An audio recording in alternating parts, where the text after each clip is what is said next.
Adam, on the track this week, you're looking to get him on back. You mentioned after the game Friday you started to get a little thin on the ground. Here we are. Well, we've still got to see where Shannon is. So, you know, he's more unlikely than likely. Outside of that, no. No one's come back. What does he have to do to prove that he can play? Yeah, that's a good point. I don't know.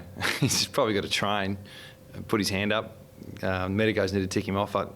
It's just whether he's ready or not. Can he train today? Is a pretty big indicator for us. So I don't know if he's training. I actually haven't told me.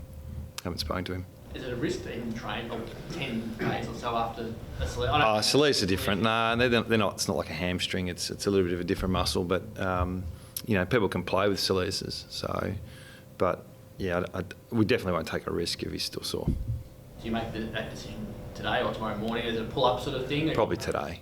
Yeah, this afternoon after training. We always like to wait till we get through training before we finalise the team or look at selection. And yeah, there's a few tests going on. Josh Kennedy's the other one. Simo, what do you see from him so he can get up and go to Geelong? Well, he won't train today, but I think he's still available. So we haven't ruled him out. So it's just a bit sore from the 5 games he's played. So it's just whether we roll him out there or we freshen him up. So yeah, he's just a bit sore. How much does the travel factor going to Geelong play into those decisions? Yeah, that's a good question. No, I'd like him to play every week. So, we've toyed with resting JK over the years, and it just seems to work itself out. His body sort of tells us he actually can't get up for a game. So he'll be a decision. But if he plays, he'll be 100%. So it's just whether he recovers from the last couple of weeks. It was a 6-day break, the game last week. He copped a couple of knocks, so he's another one. We see how he runs. I think he's going to do an Ultra G today, so we'll see how he pulls up. But if he's available, he'll be fine. Would it be unusual for you to pick someone who you haven't seen train during the week? Not with him. No, not with him. No, Nick doesn't train a lot.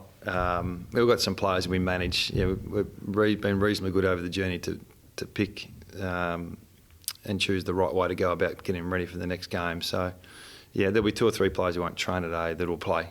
That happens a bit. So with your injury list, as I say, getting thin, like, do you worry about picking someone who's 50-50 and going, we might lose them for 3 afterwards if they ping another calf or roll the ankle again? How much is that in your mind? That's all the time. Yeah, that decision's made, not by me, but the medicos and sports science guys who do all their research, and we assess the risk and then we go from there. But that happens every week, so that's never changed. It happens all the time. But is it a bigger issue for you when you've got the other injuries? Like you know you haven't got as many to pick from, but you can't afford to lose blokes at the same time. Yeah, I think what you're asking is, bringing someone back too early just to get some soldiers back. Is it, how much risk do you take? So no, it won't change the risk. We just whatever we need to do, we'll do. So if they're right to go and they get ticked off, we'll play them. If they need another week, we won't. You with the vagaries of Geelong's home ground and the different size and shape of it, does that affect you? Do you cater training to that? Not really. No. Our issues at that ground probably haven't been the ground size. There's been other issues over the years. I think we've played them 3 times, 4 times in my time at an average losing margin of 50 points, and I don't think it's because the ground's a bit skinnier.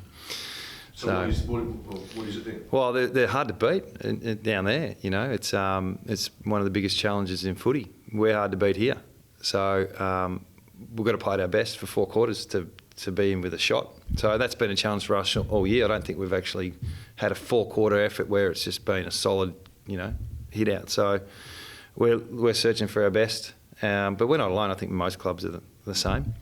So this week, if we don't do that, it's going to be pretty difficult to win. So it has been the 4th quarter specifically, which has been the problem in the 4th quarter effort. You've lost them by 19, 10, 30, 14 in the last 4 weeks. Is that a trend that you can fix easily, or is it a fitness thing? Is it the way other teams are playing you? What do you think? I'm not sure. Yeah, some of the games we've been well up, been 40 points up. So in other teams, elevate and we don't match them. Sorry, there's a fly going around here. I think there's been 2 games we've conceded a couple of goals in the last minute as well. So, and then there's been drop-off that is being really concerning. So it's a pattern, but to establish the reasons, we're not quite there yet. word out of Melbourne is Paddy Dangerfield probably unlikely to come back this week, seeing a specialist. How much easier does it make it to beat Geelong without Patrick Dangerfield out there? Oh, hopefully if he misses, it's just a 1 weeker. Look, he's great. He's like Elliot Yeo for us and Luke Shuey. So, they're a better team with him in it. There's no denying that. So our preference is not to have to worry about him. Do you plan for him to play though? We will. The selection is a bit later this year, so, yeah, I suppose we'll wait and see if there's anything released, but we always plan for these guys to play until they get pulled out, but it won't change too much what we do. With your midfield, you've swung the magnets around a little bit the past couple of weeks. What should we expect it to look like? I don't know. I've been pretty proud. When they're off, we've been way off in terms of the contest and clearance. But the pleasing part is when they've been on, collectively we've been really solid. So that's their challenge, is to get the collective result for us. So, yep, Tim Kelly's a really good player, and obviously Andrew Gaff, all Australians. But Dom's really stepping up. Jack Redden's stepping up. Getting some games in Xavier O'Neill. So these type of players, Brander's been playing on the wing. So, if we can keep getting that collective resolve, we'll be okay. Speaking of Tim, first time back to Geelong, I know he wasn't like a 10-year player or anything, but did you sense that it's just got a bit different for him? No, not yet. No, they played last year over here, so the playing the old team is that's out the way. But going back to Geelong, I'm not sure how he feels about it. I think he's excited to be playing footy at the moment. I think he's in a good space. He's healthy and fit. We'll see how he goes. If Josh doesn't get up, who's the most likely replacement? Yeah, we'll have to work through that, or ask me tomorrow. So we'll see how it goes today. We'll get a pretty good indication today, but we won't tell you till Friday. Will you fly him if he's not playing? Go 2 days out, obviously. So what do you? Yeah, well, I thought WA media would look after us a bit more and not tick off everyone at the airport and tell the world. So you'll find out at the airport if he's playing or not. If he's on the plane, he'll play. We ticked off Mason Cox not being here last week as well. Yeah, thanks for that. Simo, there's a bit of debate online about who the better player is out of Oscar Allen, Andrew Brayshaw and Adam Chero. If you could do it all over again... Are they on the same draft? Why would you take Oscar Allen if you could do it all over again? Yeah, they were. I know that those questions aren't for me. We've got Oscar Allen, so we're really happy about it. Can you talk to us about what makes him stand out, why you're so impressed with him, why he's been able to burst onto the scene and be so good for how little he's played? Yeah, I don't think he's burst on the scene. I think he's been building for a few years. So, he's finding his position, and he's had really good support around him. I think we've all admitted that Darling and Kennedy have complemented his development. So I think he played as a back when he debuted. He's been playing second ruck. I think he was out of the side early last year, and now he's established himself as a key position forward that, we can swing him if we have to. So he's still growing. He's not going to be perfect. So he had a good game on the weekend, which is great. He's a mature young man, so I'm not surprised he's a bit more consistent than most. But it's very, very early, and we just got to pump the brakes a little bit. We're happy with how he's going, but the whole team's not sitting on his shoulders. Just with Geelong, they probably haven't played their best footy yet this year. What have you made of their season so far and their form? I think they've been a lot like all of us. They're a good side, so they've managed to win 3 games. They've really grinded it out. So the win-loss is in a reasonable state. They haven't played their best footy. We haven't either. But I think most clubs, there's 3 or 4 clubs that are in really good space. But there's probably 15 clubs that are like Geelong, like us, where you're still working the season out, working your best formula of your team. Injuries are playing a part. Haven't had danger for a good chunk of the season.